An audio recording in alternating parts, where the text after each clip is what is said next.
Sriwijaya SJ6 di dataran rendah ya. Umur 2 tahun 2 bulan. Pemupukan minim ya. Ini sekeliling buah.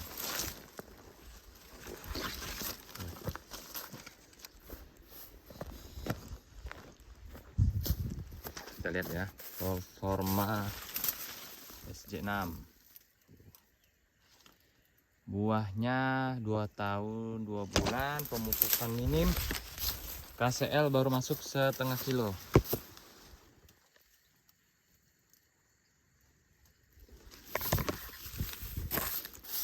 Oh ya, ini sambil sambil kita keliling, sambil saya ngobrol-ngobrol sebentar ya. Jadi kan kemarin itu saya juga baru tahu. Bentar. Ini ya. Wah, buahnya jatuh tuh guys. Tuh. Jadi kemungkinan ya. Tapi bukan kemungkinan lagi sebenarnya. Ini sih sudah termasuk ya. Bener ya. Tuh buahnya. Tinggalan. Jadi pupuk RP yang saya beli mulai dari saya tanam ini ya, karena memang RP saya kasih kan. Nah, saya sebenarnya juga agak bingung ya. Nih buat teman-teman juga nih, siapa tahu ada yang kasusnya sama. Jadi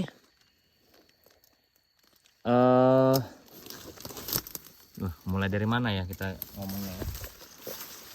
Jadi gini, kemarin kan ada dari tiba-tiba tim Wilmar itu nanya mau berkunjung ke sini. Ya, jadi sebenarnya tuh awalnya bukan awalnya. Dia mau lihat ini apa? TBM ya, kita ngomong TBM lah ya. Buah pasir lah, TBM buah pasir. Terus sawit yang udah panen di sebelah situ. Terus mau lihat pembibitan juga, karena saya menggunakan pupuk tunggal dari Mahkota. Nah, jadi mereka tuh sebenarnya mau lihat nih, ini perkebunan dalam satu blok banyak varietas gitu. Jadi mereka mau lihat ini jadinya seperti apa. Dan kebetulan kan saya juga pakai pupuk Mahkota gitu nah, dari KCL sama RP sama boraknya. Jadi istilahnya mereka mau survei sekalian mau lihat lah tuh ceritanya. Itu ceritanya ya. Nah, jadi pas kemarin itu saya sebenarnya juga sudah curiga ya.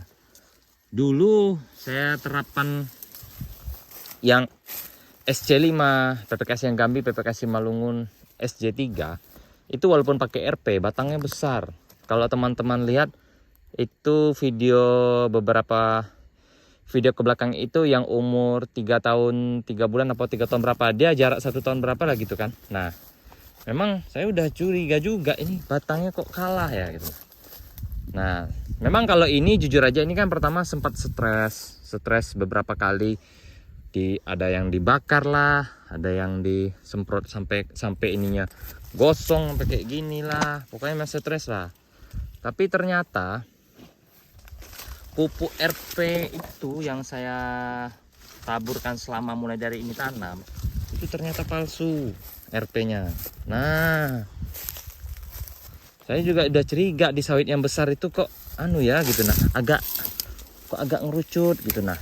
Padahal kalau yang saya terapin sebelumnya itu memang pakai RP aman-aman aja. Memang pupuk RP yang saya beli sekitar 2 tahun yang lalu, 2 tahun setengah sampai 3 tahun lebih kayaknya ya, sekitar 3 tahunan lah.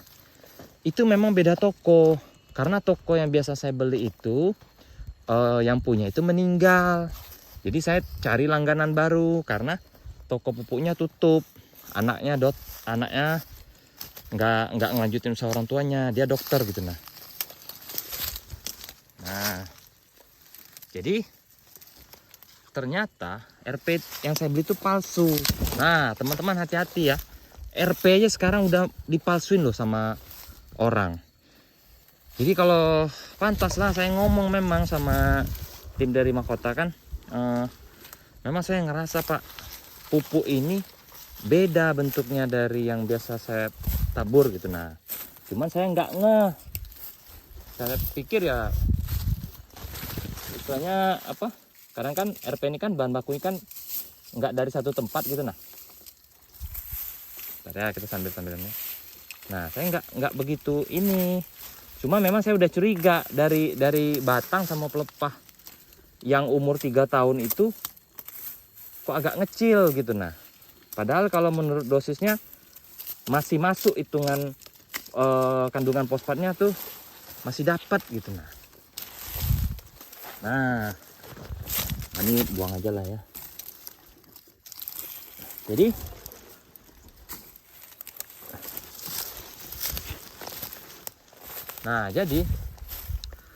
itulah salah satu penyebab sawit TBM yang ini batangnya kecil. Kan teman-teman ingat nggak, saya di video DPSN kemarin, DPSN 1 kemarin saya bilang saya untuk trip ini mau kasih TSP karena saya mau ngejar batang. Nah batang yang saya kejar itu ternyata itu tuh sama aja selama ini ya, itu tuh sama aja saya nggak pernah kasih RP ke TBM ini.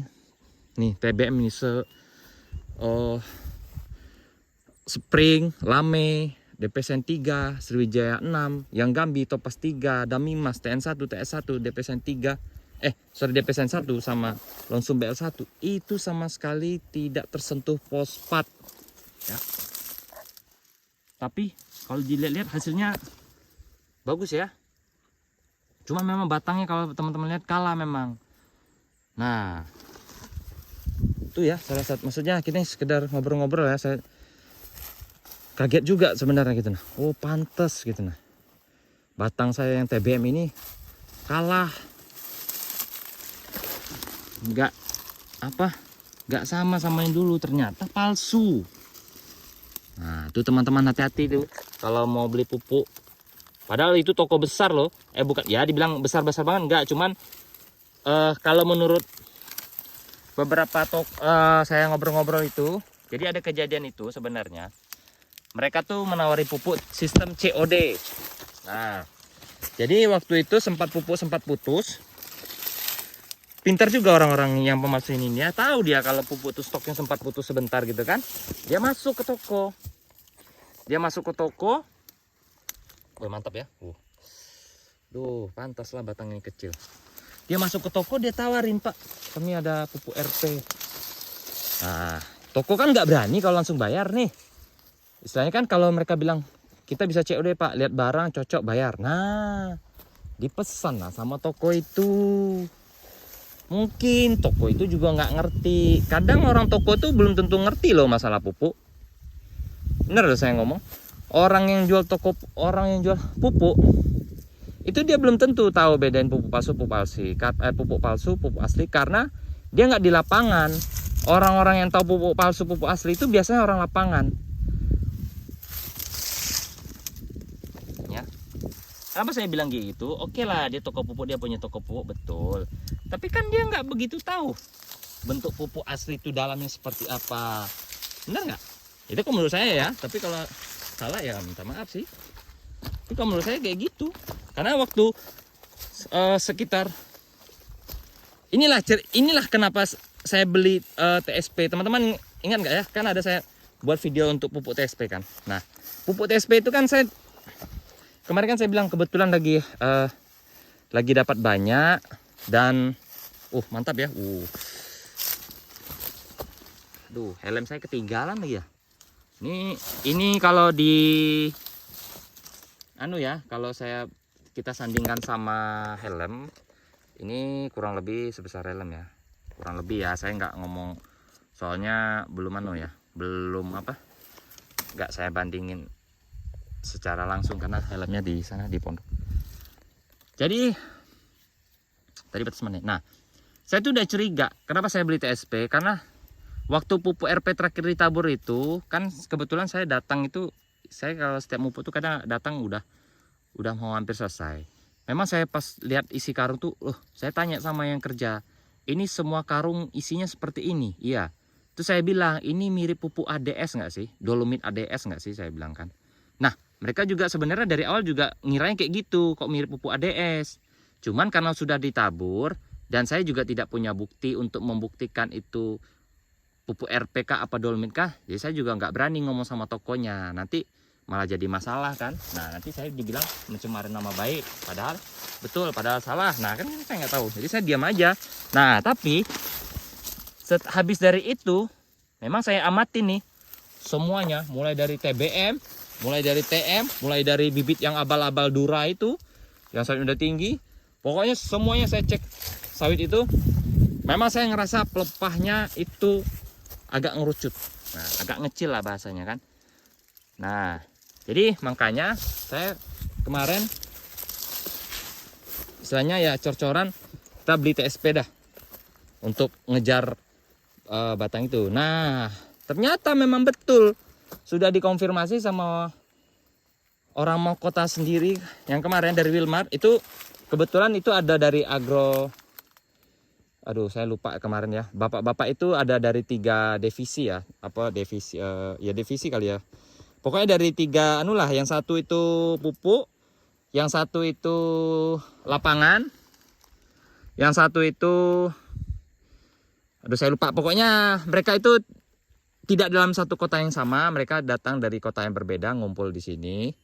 Nah, yang satu tuh memang yang bagian pupuk, yang satu tuh bagian lapangan, bagian sawit, ini kurang ini, kurang ini. Sama yang satu lagi bagian aduh saya lupa gitu. Nah, jadi bapak yang bagian lapangan itulah yang ngomong, Pak, ini sawitnya fosfatnya berapa dikasih per sekalinya.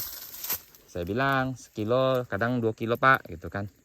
Tapi ini kok kayaknya anu ya. Nah, disitulah awal bincang-bincang kita tahu pupuk yang saya beli itu memang benar pupuk palsu. Memang mereka juga pernah ada ketemu kasus itu di daerah Pekanbaru. Nah, jadi teman-teman yang saya rekam yang ini TBM ini, yang banyak-banyak varietas ini, yang umur 2 tahun 2 bulan ya. Yang 2 tahun 2 bulan ya, saya bilang, bukan yang 3 tahun. Kan ada 3 tahun yang SC5, PPK Simalungun, yang Gambi sama SC3. Itu beda kan. Nah, jadi selama ini bisa dikategorikan oleh beliau yang bagian lapangan, Pak siapa saya lupa namanya, yang bagian agronomis ya kalau nggak salah bahasa anunya ya, saya kurang tahu ya, kalau salah nih ya, maaf kalau salah. Beliau bilang ini istilahnya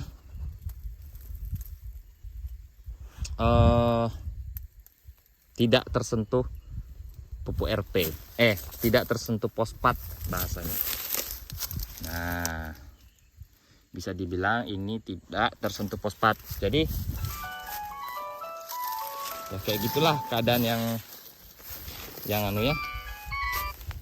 Ya kayak gitulah keadaan yang sebenarnya ya. Jadi teman-teman hati-hati kalau mau beli pupuk, walaupun itu toko besar, atau tetap teliti, tetap anu. Dan buat teman-teman yang punya banyak karung pupuk, kalau bisa jangan dijual. Kalau ada orang mau beli jangan dijual, karena jujur saya itu hampir 3 bulan sekali ada orang yang nanya, Bang punya karung pupuk enggak? Kata orang, Abang banyak. Nah, itu biasanya saya bakar atau saya simpan di gudang untuk biasa saya pakai untuk nimbun-nimbun. Misalnya mau buat jembatan nih, nah itu nanti buat tebing-tebingnya itu biar nggak longsor. Nah, biasa saya pakai buat itu. Tapi lebihnya saya bakar, biasa saya bakar. Nah, saya pernah bakar malahan 2000 karung pupuk KCL malah. Pernah.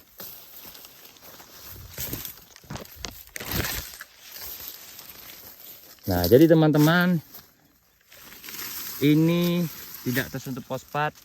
Jadi ini SJ6 ya. Jadi buat pembelajaran kita juga bersama, buat teman-teman hati-hati dalam membeli pupuk ya. Jangan Tapi saya untung lah cepat sadar dan langsung pakai TSP untuk mengejar ketinggalan batang ini tuh. Memang kecil memang batangnya.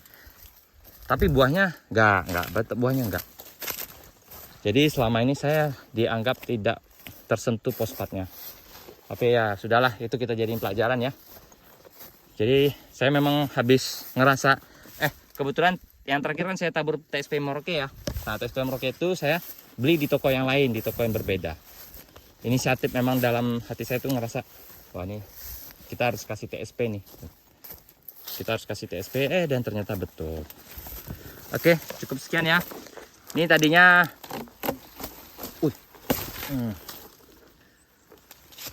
saya lagi duri cuy.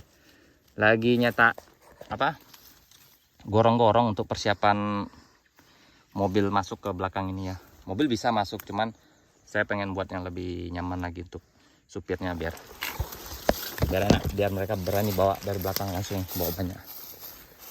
Oke, cukup sekian ya yang Sriwijaya SJ6 ini. Kalau ada yang mau request habis ini kita review apa, yang penting jangan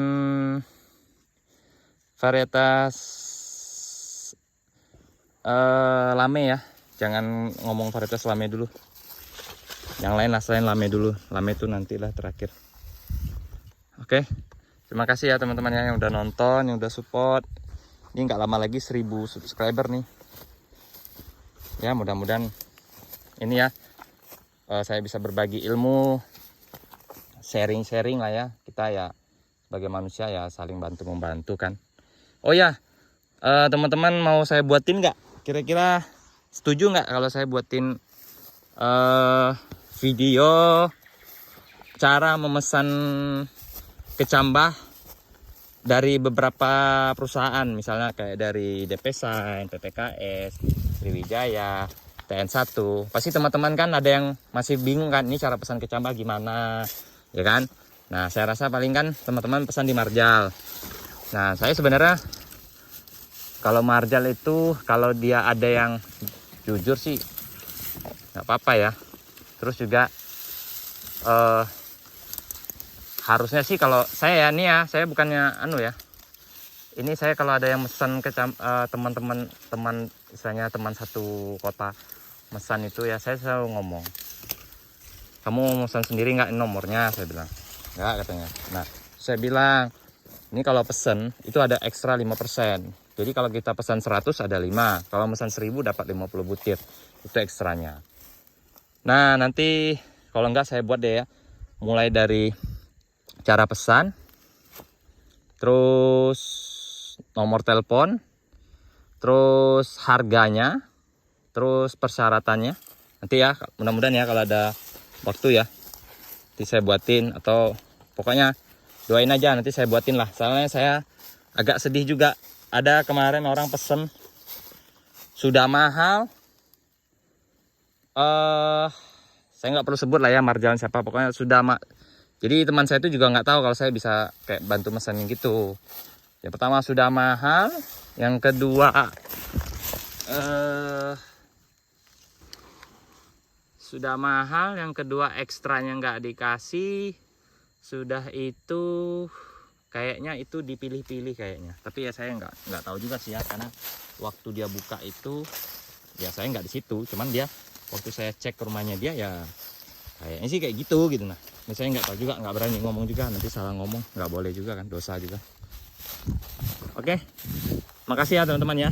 Ya ini kalau ada yang nanya, bang ini areal apa sih bang? Nah ini dibilang rawa-rawa, dibilang nggak rawa, dibilang tuh tanahnya berpasir, pasir putih-putih itu. Biasa orang sini ngomongnya pasir dompeng tuh.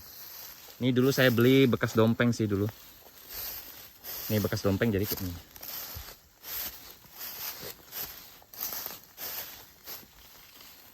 Mau lihat sekilas nggak? Ini ya sekilas ya. DP Sign 3. Kelihatan nggak? Nah ini DP Sign 3 nih. Sekilas aja ya. Oke, terima kasih ya buat yang sudah nonton. Wow, udah 20 menit nih. 5, 4, 3, 2, 1.